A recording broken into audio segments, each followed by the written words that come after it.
Hey friend, it's Avi from JustWriteMusic.com, and I'm here with the first video for 2021. We're going to start things off nice and sleazy and talk about how our fellow music creators are able to steal other people's work and repurpose it for their own original work.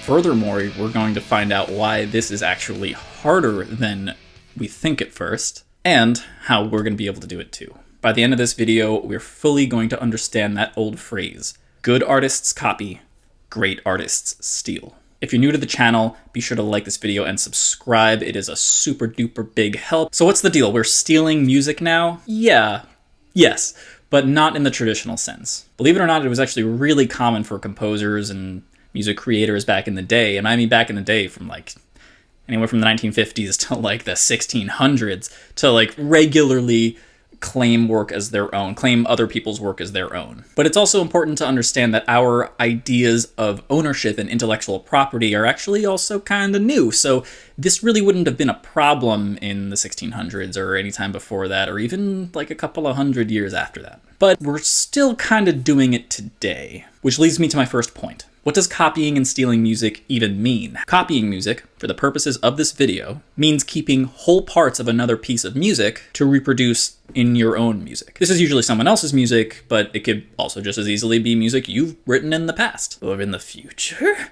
No. Stealing music, in the way that we're talking about, is actually kind of deceptively worded. The quote, good artists copy and great artists steal, goes back a little bit further than you might think. First, appearance of the sentiment of this quote appears in 1892, first in reference to poetry by W.H. Adams Davenport. Is that it? Oh, W.H. Davenport Adams. Now, in Peter Yeats's book, 20th Century Music, he claims to have heard Igor Stravinsky say something along the same lines in reference to music composers. The quote's something like, a good composer does not imitate, he steals. Stravinsky is a dope classical composer, go check him out. But hold up, we're talking about stealing other people's art? Isn't it still kind of bad to steal other people's music? Okay, we're not actually talking about straight up plagiarization. Here's maybe a better way to think about it. The extent and creativity of an artist's application of specific inspiration. That's worse, isn't it? Okay, yes, that's wordy and vague. Essentially, we're talking about what you do with the original material. If you're trying to kind of make it a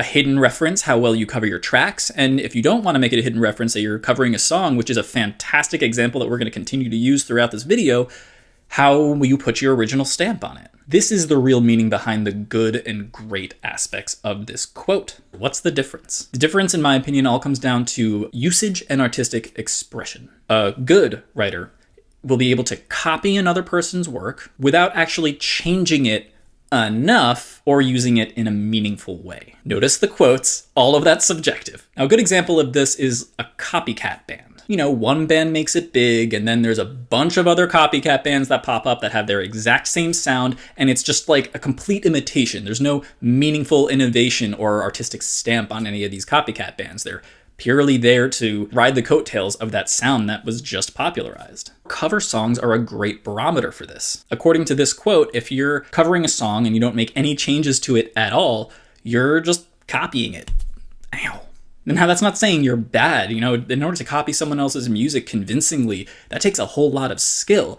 But in the context of this quote, they're kind of painting it as average or mediocre. A great writer takes what another artist has done and goes further with it, changing it or pushing it to its limits. A really good example of this is the third movement of Gustav Mahler's First Symphony. He takes the nursery rhyme, Frere Jacques, and twists it modally so it's dark, dreary, and just like dragging along in the most creepy way. It's really cool. A good example of great writing in a cover song is anytime a cover song is as celebrated or more celebrated than the original work. Think about All Along the Watchtower. That's originally a Bob Dylan song, but the version that we all hear in our heads and think about when we hear that song title is the Jimi Hendrix version, which is objectively better. It's become the definitive version, even to Bob Dylan himself. A more recent example of this is Jeff Buckley's cover of Leonard Cohen's Hallelujah. The original artist's music was changed to such an extent that it was clearly distinct from the original. So how do we actually take existing music that inspires us and change it meaningfully? Here's a couple of easy wins to help you steal music for yourself. I call this one opposite day. This is when you take significant or obvious qualities of the original music and subvert them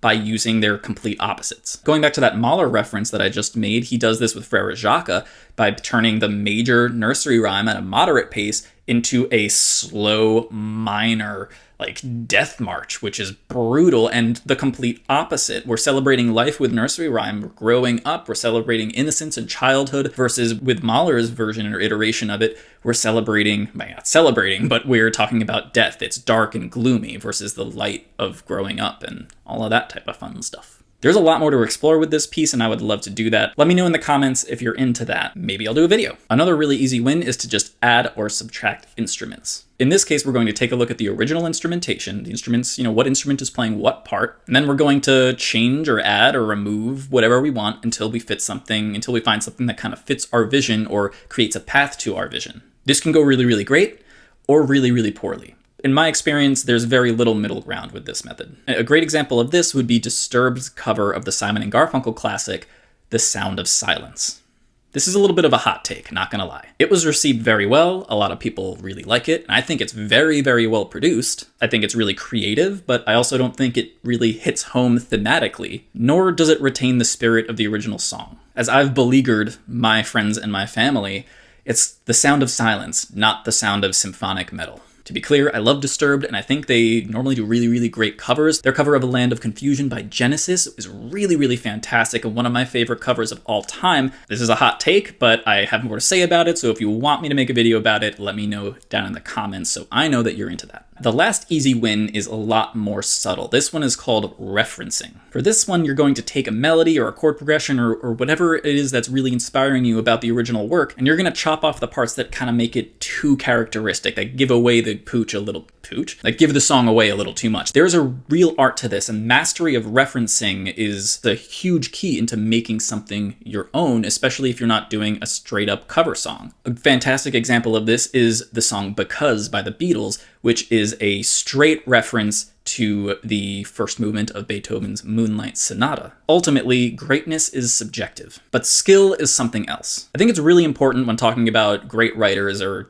celebrities that we look up to not put them on a pedestal. They were or are highly skilled at their craft. Nothing more. We can achieve that too. It's only a matter of time and effort. Have you ever stolen music? Let me know in the comments. I can tell you for a fact that I've written every single type of Metallica song a couple times over. Maybe you took the chords from a song that you learned and put it into one of yours. That's a really common way to start stealing people's music in the best way. If so, keep doing that. You're on the right path. Remember, in order to be good, you have to have been bad first. And likewise, in order to be great, you have to have been, well, just good before that. It's a progression. All right, that's all that I have for you guys this week. Thanks so much for hanging out with me and nerding out on this stuff. As you can tell, making music your own requires work, and it's helpful to have some go-to tools in your writer's arsenal to help you get there. That's why I want to tell you about my free guide, 7 Ways to Write a More Effective Melody. These are versatile tips that you can use when making a melody your own, or for refining your own original melodies. They're repeatable, and they work on any melody in any genre. Head to justwritemusic.com. There's a link down in the description. Boobada-doobada-doo. Also remember to like this video and subscribe to the channel because I'll love you forever and that's probably worth something. I'm Avi from justwritemusic.com and I will see you guys next time. Peace out.